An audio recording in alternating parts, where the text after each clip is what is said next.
everybody, this is Anthony from Old Tone Zone, and this is the first video in a series of videos that I'm calling Understanding Tube Amps. Now this is going to be essentially gear lessons where I try to explain to people who don't have a very technical or engineering background why tube amps are so popular, why you're told that's what you need to have to get good tone.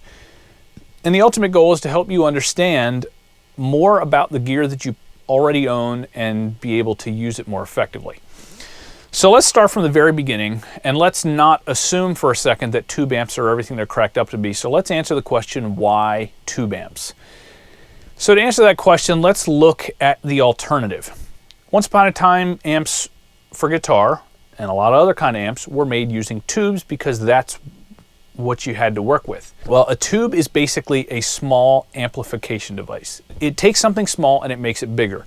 It wasn't chosen because it sounded great or anything like that. That's just what was available. At some point, engineers invented what's called a transistor. And a transistor is just a much smaller piece. It essentially does the same thing. It takes something small and makes it bigger. And they supposedly solve all the problems that tube amps have. So let's think about the problems that come with tubes. Now, if you've ever felt inside the back of your amplifier, when your tubes are, when you got the volume cranked up and you're running it really hard, the tubes get hot, which means that sometimes the amp needs to be bigger so that it has more ventilation. Often they end up being heavier than their solid state amp equivalents.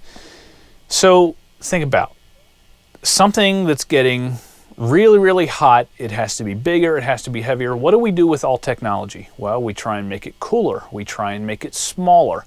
We try and accomplish the same thing with less parts. Well, solid state amps, when they came along, appeared to be just that. They were lighter, easier to carry, more reliable, all that good stuff.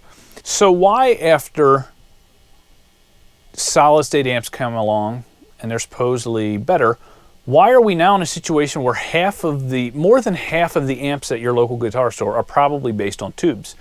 Well, to answer that question, and that is essentially the question we're trying to answer, why tube amps?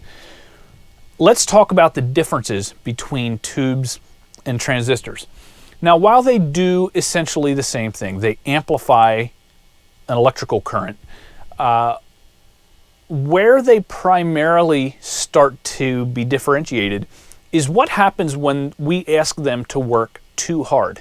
What's coming out of your pickups is essentially music. It is a note. It has a certain sound. And the tube tries to take that little itty-bitty current comes through your cable and it tries to make it bigger. But it can only make it so big. So if you let the full signal of your guitar come through, it tries to make it as clean as possible until you put too much in.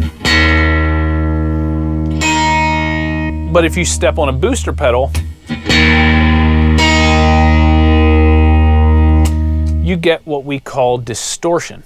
Now, what's happening when you hear that gritty sound of distortion,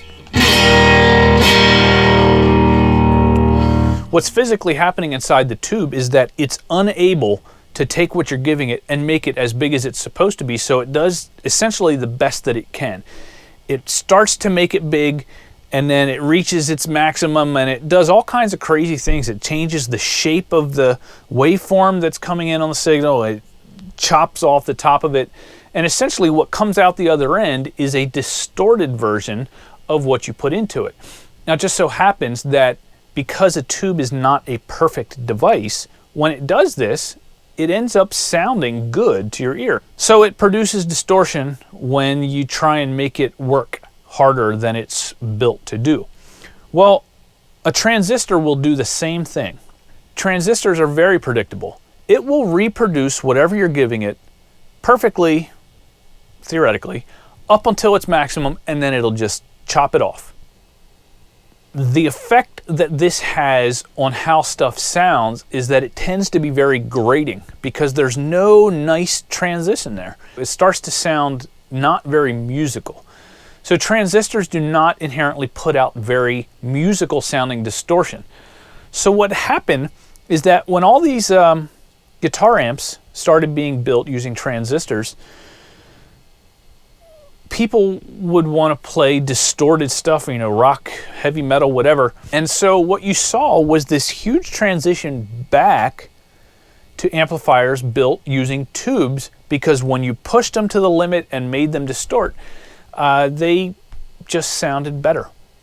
Now today we have digital modeling amps that are essentially, it's software that's supposed to act like a tube, and those have gotten a lot better over the years. But for a lot of people, nothing quite sounds like a tube because it's unpredictable. It's not a perfect device. It's a little glass bottle with some plates in it, and you're connecting a huge amount of voltage across it and then sending your guitar signal through it, and it's essentially a little unpredictable. Next time we're going to take a look at all of the different sections of a tube amp, which will lead us into some of the later videos where we talk about what each of those sections do. But I hope this helped you understand why tube amps are so popular, and until next time, thanks for watching.